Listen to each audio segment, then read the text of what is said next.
आज हम स्टार्ट करने जा रहे हैं 11th क्लास की बायोलॉजी। और हम जो चैप्टर इसमें सबसे पहले कंप्लीट करेंगे वो है चैप्टर नंबर 3, सेल्स एंड सब सेलुलर ऑर्गेनेलिस। ठीक है, तो इस चैप्टर को सबसे पहले करने की वजह ये है कि जो सेल्स वाला चैप्टर होता है बायोलॉजी के अंदर वो सबसे बेसिक चैप्टर होता है, तो इसलिए हम सबसे पहले इसी चैप्टर को कवर करेंगे। इस चैप्टर के अंदर हम लोगों को सेल्स के बारे में बताया गया है एंड सब सेलुलर ऑर्गेनेलिस। सब सेलुलर ऑर्गेनेलिस ऐसे कंपोनेंट्स होते हैं, ऐसी चीज़ें होती हैं जो कि एक सेल के अंदर प्रेजेंट होती हैं, उनको हम कहते हैं ऑर्गेनेलिस। ठीक है, तो हम देख लेते हैं कि इस चैप्टर में हम लोग क्या क्या कवर करेंगे। ठीक है, इस चैप्टर के अंदर बेसिकली हमारे पास जो है वो टोटल 6 टॉपिक्स हैं। ठीक है, जिसके अंदर सबसे पहला जो टॉपिक है वो है हमारे पास सेल्स का। ठीक है, जिसमें सेल्स के बारे में बताया गया है। नेक्स्ट जो है वो सेल थ्योरी है, और थर्ड पे हमारे पास है structure of both animals and plant cells. ठीक है, कि एनिमल और प्लांट का जो सेल है उसका स्ट्रक्चर कैसा होता है, उसकी अपीयरेंस कैसी होती है। उसके बाद फोर्थ पे है हमारे पास प्रोसेसेस ऑफ सेल सिग्नलिंग, यानी कि जो सेल है हमारी बॉडी के अंदर वो किस तरह से उनके अंदर कम्युनिकेशन होती है। ठीक है, उसकी सिग्नलिंग किस तरह से होती है, फोर्थ पे ये हम पढ़ेंगे। उसके बाद हमारे पास हैं स्टेम सेल्स, हम स्टेम सेल्स के बारे में पढ़ेंगे कि स्टेम सेल्स क्या होते हैं। और लास्ट पे हमारे पास है मैकेनिज्म ऑफ मेम्ब्रेन ट्रांसपोर्ट, यानी कि जो सेल की मेम्ब्रेन होती है, ठीक है, मेम्ब्रेन आउटर मोस्ट जो सेल की कवरिंग होती है उसके अंदर ट्रांसपोर्ट कैसे होती है, चीज़ें जो हैं वो अंदर कैसे जाती हैं और अंदर से बाहर कैसे जाती हैं सेल के अंदर से। ठीक है, तो ये 6 टॉपिक्स हैं इसके अंदर जो हम कवर करेंगे। सबसे पहले हम देख लेते हैं कि सेल्स क्या होते हैं। ठीक है, जो हमारा पहला टॉपिक है वो यही है, व्हाट इज़ द सेल्स। ठीक है, तो जो सेल्स होते हैं, cells are the basic unit of life. ठीक है, बेसिक यूनिट का मतलब होता है कि बुनियाद। बेसिक यूनिट यानी एक बुनियाद है लाइफ की, ज़िंदगी की। ठीक है, जहाँ कहीं भी लाइफ है ना, तो उसका जो बुनियाद है, उसका जो बेसिक यूनिट है वो सेल है हमारे पास। ठीक है, जैसे कि अगर कोई इमारत बनाई जाती है तो सबसे पहले उसकी जो है वो बेस बनाई जाती है, या अगर कोई पिलर खड़ा किया जाता है सबसे पहले उसकी जो बेस है वो बनाई जाती है, उसकी जो बुनियाद है वो बनाई जाती है।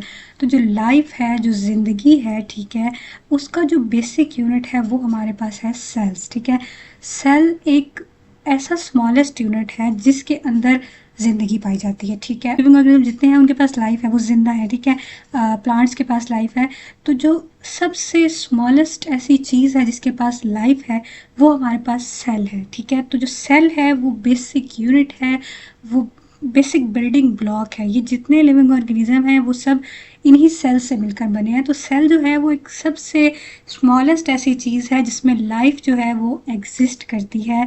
तो ये एक सेल की प्रॉपर डेफिनेशन है कि जो सेल है वो एक ऐसी चीज़ है जो लाइफ जिसके अंदर पाई जाती है, और स्मॉलेस्ट ऐसी चीज़ है जिसके अंदर लाइफ पाई जाती है। और जितने भी लिविंग ऑर्गेनिज्म है वो सब सेल से मिलकर बने होते हैं। ठीक है, 2 तरह के ऑर्गेनिज्म होते हैं। ठीक है, एक होते हैं यूनिसेलुलर ऑर्गेनिजम्स और एक होते हैं मल्टी सेलुलर ऑर्गेनिजम्स। ठीक है, यूनिसेलुलर ऑर्गेनिजम्स ऐसे ऑर्गेनिजम्स हैं, ऐसे लिविंग ऑर्गेनिजम्स हैं जिनके अंदर सिर्फ एक सेल पाया जाता है और वो एक ही सेल उनकी ज़िंदगी के सारे काम करता है। ठीक है, मतलब जितने भी एक ह्यूमन फॉर एग्जांपल कोई भी एक लिविंग ऑर्गेनिज्म है, उसकी बॉडी में जितने भी काम होने हैं वो एक सेल ही उसके वो सारे काम करेगा। जैसे कि हमारे पास एग्जांपल इसमें आ जाती हैं बैक्टीरियाज की। ठीक है, प्रोटोजोस की। यहाँ पे इन्होंने हमें अमीबा कहा हुआ है, तो अमीबा जो है वो ये प्रोटोजोस ही होते हैं। ठीक है, तो हम लोगों के पास ये यूनिसेलुलर ऑर्गेनिजम्स हैं, ये लिविंग ऑर्गेनिजम्स हैं, इनके पास लाइफ है लेकिन ये सिर्फ एक ही सेल से मिलकर बने हैं। तो यहाँ पे यही बात हमें समझ में आती है कि जो सेल है वही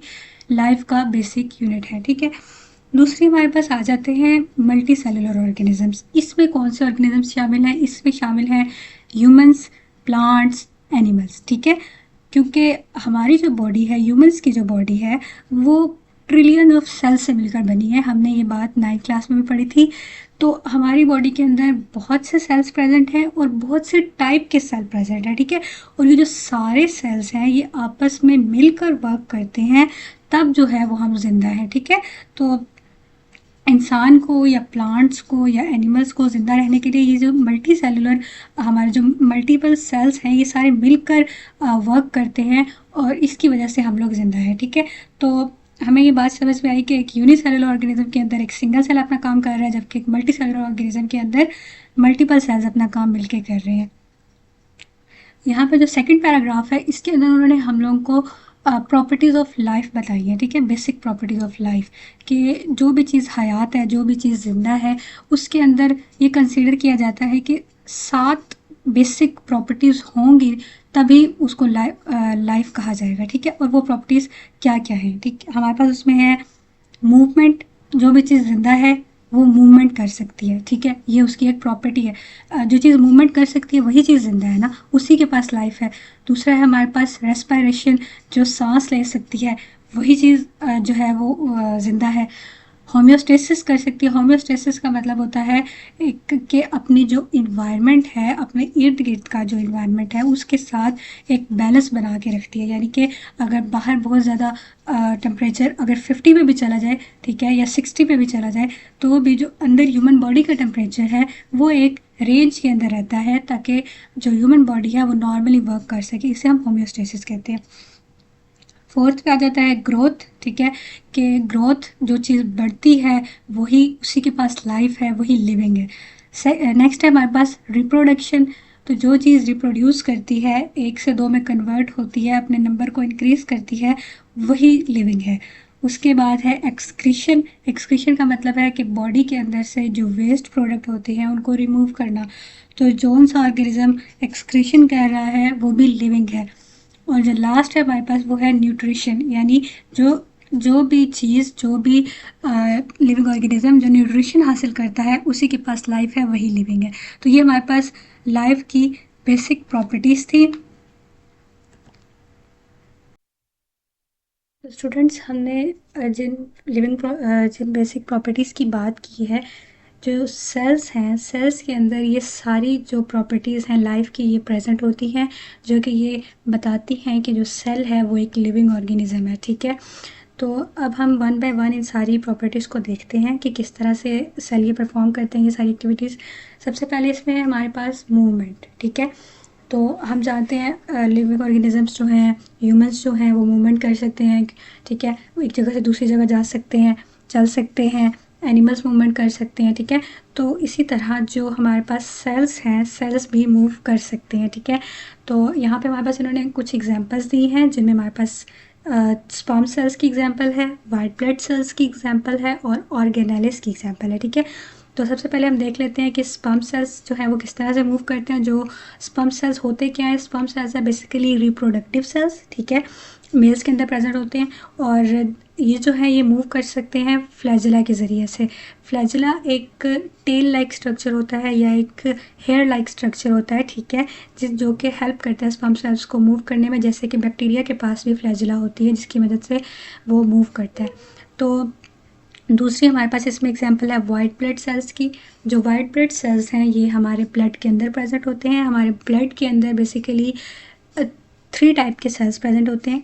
first is red blood cells, second is white blood cells and third is platelets, okay.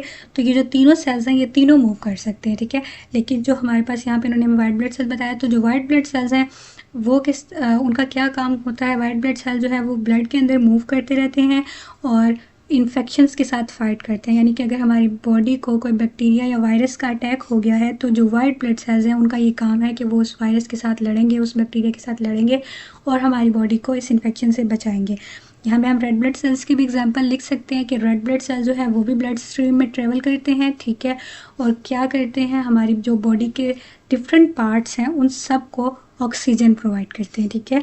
जो रेड ब्लड सेल्स होते हैं वही ऑक्सीजन को लेके जाते हैं पूरी बॉडी के अंदर, ठीक है। और नेक्स्ट हमारे पास है ऑर्गेनेलिस। ऑर्गेनेलिस की हमने बात की कि ऑर्गेनेलिस ऐसे स्ट्रक्चर होते हैं जो कि एक सेल के अंदर प्रेजेंट होते हैं, जिन्हें हम सब सेलुलर स्ट्रक्चर्स कहते हैं, ठीक है।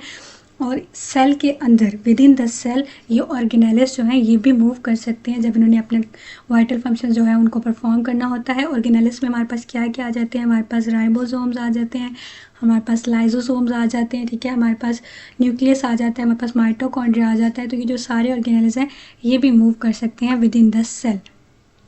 ठीक है, तो यहाँ पे हमें पता चल गया कि जो सेल हैं वो किस तरह से मूवमेंट करते हैं। नेक्स्ट है हमारे पास न्यूट्रिशन। तो जैसे एक लिविंग ऑर्गेनिज्म न्यूट्रिशन हासिल करता है अपनी इन्वायरमेंट से, इसी तरह जो सेल्स होते हैं वो भी न्यूट्रिशन हासिल करते हैं अपनी इन्वायरमेंट से। ठीक है, सेल्स की इन्वायरमेंट क्या है? बॉडी है। ठीक है, जिस बॉडी में वो है वो उस अपनी इन्वायरमेंट से न्यूट्रिशन हासिल करते हैं। या अगर कोई यूनिसेलुलर ऑर्गेनिज्म है तो वो अपनी एक्स्ट्रा सेलुलर इन्वायरमेंट से न्यूट्रिशन हासिल करेगा। और उनको ये न्यूट्रिशन क्यों चाहिए होती है? एनर्जी को प्रोड्यूस करने के लिए। अपने जो सेलुलर उनके ऑर्गेनेल्स हैं या जो सेलुलर स्ट्रक्चर्स हैं, जैसे कि हमारे पास उनकी सेल वॉल आ जाती है, सेल मेम्ब्रेन आ जाती है। ठीक है, ये जो सारे स्ट्रक्चर्स हैं या इनसाइड जितने भी ऑर्गेनेल्स हैं उनको बनाने के लिए भी सेल को न्यूट्रिएंट्स चाहिए। अगर सेल के पास न्यूट्रिएंट्स नहीं होंगे ना तो सेल के अंदर ये जो ऑर्गेनेल्स हैं इनकी डेथ हो जाएगी, ये अपना काम नहीं कर पाएंगे। तो इसलिए हमें पता चला कि सेल को भी न्यूट्रिशन चाहिए होती है। And drive biochemical reactions. तो जो सेल है उसका बहुत इंपॉर्टेंट फंक्शन है। ठीक है, बल्कि सारे फंक्शन जो हैं वो सेल ने ही करने होते हैं। तो ये जो बायोकेमिकल रिएक्शंस होते हैं हमारी बॉडी के अंदर, ठीक है, जैसे कि रेस्पिरेशन हो गया हमारी बॉडी के अंदर, उसके अलावा फोटोसिंथेसिस जो कि प्लांट्स के अंदर होती है। तो ये जो बायोकेमिकल रिएक्शंस है इन सब को कैरी आउट करने के लिए भी सेल को न्यूट्रिशन की ज़रूरत है। अगर न्यूट्रिशन नहीं होगी तो ये जो सारे रिएक्शंस हैं ये नहीं हो सकेंगे।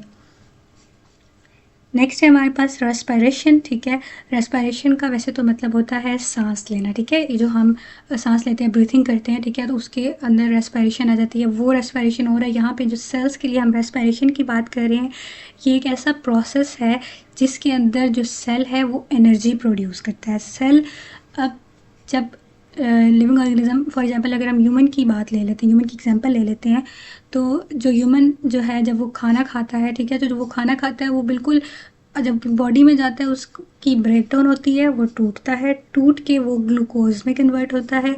फिर वो जो ग्लूकोज है उसको यूज़ करके एटीपी बनाई जाती है। और जो एटीपी है यही एनर्जी करेंसी है सेल की। सेल जो है वो, सेल के लिए जो एनर्जी है वो क्या है? वो ये एटीपी है। ठीक है, जिसको हम एडिनोसिन ट्राइफॉस्फेट भी कहते हैं। तो ये जो रेस्पिरेशन का प्रोसेस है, इस प्रोसेस के ज़रिए से वो जो ग्लूकोज होता है सेल उसको ब्रेक करता है और एटीपी बनाता है। इसके अंदर डिफरेंट बायोकेमिकल रिएक्शंस होते हैं इस प्रोसेस को कैरी आउट करने के लिए। ठीक है, तो हमें पता चला कि सेल किस तरह से रेस्पिरेशन करते हैं। नेक्स्ट है हमारे पास एक्सक्रीशन। ठीक है, तो एक्सक्रीशन का मतलब होता है बॉडी के अंदर से वेस्ट को रिमूव करना।